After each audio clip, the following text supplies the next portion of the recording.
Hello, water signs. Welcome to another edition of Pick a Pile for you, water signs, Cancer, Scorpio, Pisces. We have 3 piles of cards, and they are as follows. Pile 1 is the Light Seers.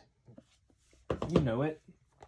Pile 2 is the Magic Seer Tarot. This is a Rider-Waite. It's basically a Rider-Waite, just straight up. And pile 3 is the Mystic Palette Tarot. Oh, yeah. So, that is what is going on. Hope everybody's doing well out there. Thank you for being here, water signs. And we're going to go ahead and dive right into it here. Pile 1 right now. All right.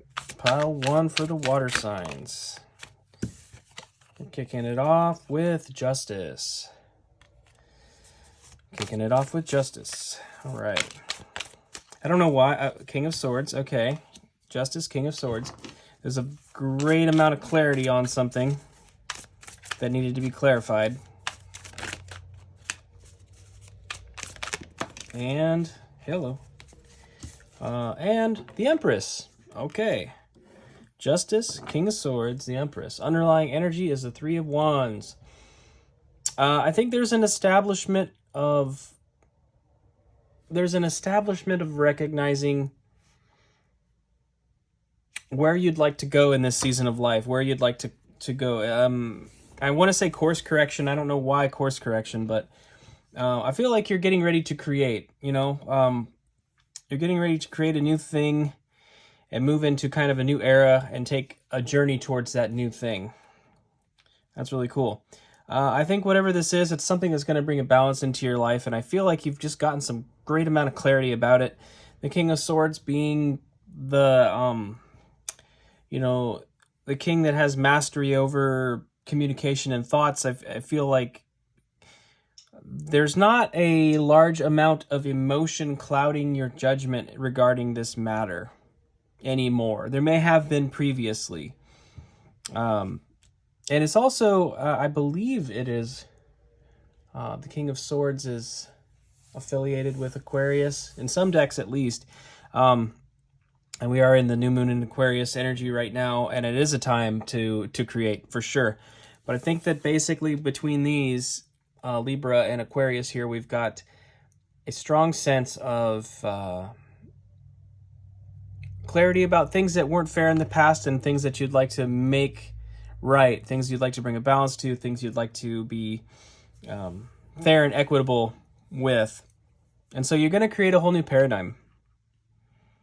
Some of you, I feel like you might be going out on your own in some capacity. I don't know if it's in relationship or in work or what it is exactly, but there's something. I don't feel like I don't feel a strong feeling of like actually leaving something behind necessarily in a very direct way, but I feel like there's a subtle shift. So even within a dynamic relationally or in your career path, there's going to be some kind of shift where your attention, your energy, and your focus and the way that you're manifesting and creating in your life is sort of taken a turn that's been brought about by a tremendous amount of clarity. So it's very beautiful energy there. I love to see that. I love to see that Empress energy, of course. That aspect of creation. Is there anything else here? Nope.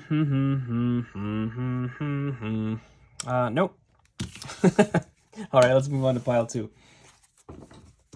Moving on to pile 2. I forgot to mention, by the way, if you felt compelled to pick any combination of the piles, you can. You can pick all 3 piles if you want to. So it doesn't have to be just one pile. And I failed to mention that at the beginning, but that is the situation. So let's go ahead and get right into pile 2. Kicking it off with the Page of Wands. Okay.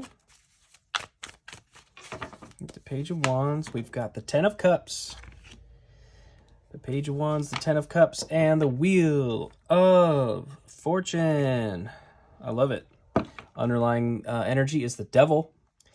I think that I feel like the underlying energy here is really it feels kind of past almost past energy because of the Page of Wands. This Page of Wands to me feels like kind of a realignment with your true purpose, your true passions, and kind of your true nature in a lot of ways. It's almost like when all of the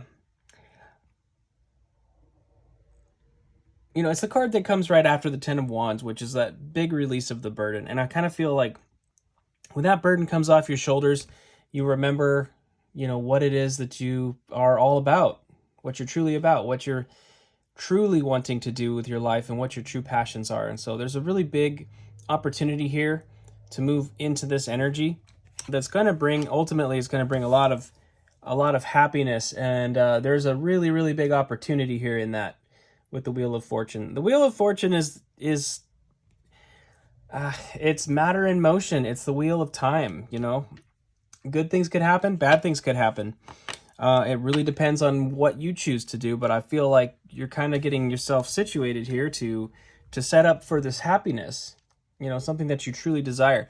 I think there is a caveat that if you become overly fixated on a certain outcome, it may prevent that from actually occurring. The devil can definitely be a card of warning against being overly attached to things, and one thing that's been pointed out by other readers, I forget who, I'm guessing it was probably Menopon, but he did note one day that the two folks there that are chained up, those chains are like loosely draped over their neck. They could just literally pull that right off their head and walk away if they wanted to. So that feeling of being stuck can sometimes be because we're so insistent on a specific type of outcome, and that can actually cause us to stay bound to something. So remember, like I've said many times in this channel, like certain things that you're manifesting, they don't always come in the package you may anticipate. So I feel like there is a little bit of a subtle warning there to release that so that you can really get focused and calibrated on what it is that you're truly wanting and what you're truly about, which I think is great. I think that's great energy. Need I say more? No, not really. All right, let's move into pile 3. Moving into pile 3. All right. Pile 3 right now. Let's see here.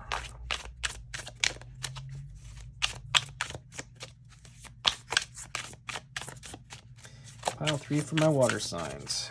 All right. Cancer, Scorpio, Pisces. I think that's 3 cards right there. Okay. We have the Ten of Wands, which we just spoke about the Ten of Wands actually a moment ago. We have the Ten of Wands. We have the Two of Swords.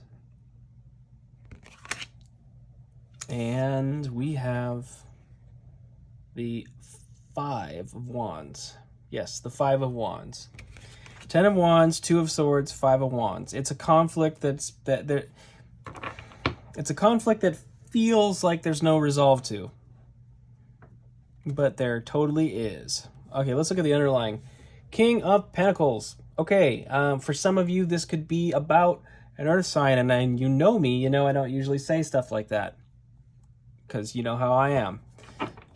Tarot is about you. It's not about other people. But in this case, I do feel this King of Pentacles, is somebody else or somebody else's energy. You may be dealing with an earth sign. You may be in a conflict with an earth sign or feeling like you're in a stagnancy or impasse with an earth sign. I think the dude is like, he's so content, like sometimes the King of Pentacles can be quite boring and quite inactive. They can just sit there. Ask me how I know. But I do think that there is, for some of you, there could be a specific King of Pentacles. For other earth sign. For others of you, though, if that's part of your energy, you may find that there's some conflict and some burden and some situations that feel difficult to resolve simply because there's sort of a lack of action. That lack of action is actually coming from a place of being very fulfilled with the King of Pentacles. He has mastery over the earthly realm, over his material realm. And so You know, he's definitely a king in peacetime. He's not a warring king. And when you're not warring, you're boring. I don't know what to say. Okay, I don't know what that even means, to be honest. Other than that, it rhymes. There is an opportunity here for this conflict to be resolved if you're willing to try to look at things from the point of view of the other person. Especially, obviously, if it's about another person. If it's about this King of Pentacles, you may not understand why they're doing what they're doing or behaving the way they're behaving. There's an opportunity to look to release the burden of expectations towards this person and kind of thereby allowing that blindfold to come off. You'll be able to see things a little more from their perspective if you're willing to give that a try and a listen. And the Five of Wands, you know, it's I think that's kind of a reminder that it is sort of just training. Like, if you're really getting burdened by this conflict, and it's getting to be quite heavy for you, you're not meant to take it so seriously. You know, the Five of Wands, classically, it's those guys are sparring with wands. You know, they're not going to be murdering each other with those wands. They're just kind of beating each other up, and it's almost like training. And so if you're kind of going back and forth energetically with this person, I feel like it's bringing about an opportunity to take that conflict and utilize it as if it were training, in that you're going to gain skills in communication and diplomacy interacting with this person if you're willing to release the burden of your expectations about how they should behave. That's very specific. That's interesting. Yeah. The quickest way to be disappointed by people in life is to put a lot of expectations on them. We all know this. I mean, the more expectations you put on a person, the more they're going to disappoint you. And they could be the greatest people. They could be the greatest person on the planet. They're still going to let you down if you pile on the expectations. There's something here that's just too much. And I do find it interesting in this card, the way that there's a mirror. The person's got the 10 wands on their back, and there is a mirror. It's like you don't realize that when you put the expectation on the other person, it only burdens yourself. It doesn't burden them. So some of that stress is actually self-induced. And I know that's a little bit of a difficult piece of information to receive, but I say it because... because I have an obligation to, I guess. But I say it out of love as well. You know, I want you to be happy and light and fulfilled and carefree and breezy and lovely. So, I guess that's it. I realize I have a completely different disposition in this video, and it is strange, and I don't understand it either. But this is the character I've chosen to play today. So, with that, thank you so much for being here, guys. I do appreciate it. Please subscribe if you're not subscribed. Hit the like button if you liked it, of course. And if you are so inclined to let me know in the comments which pile you picked, feel free. And until next time, water signs, take care.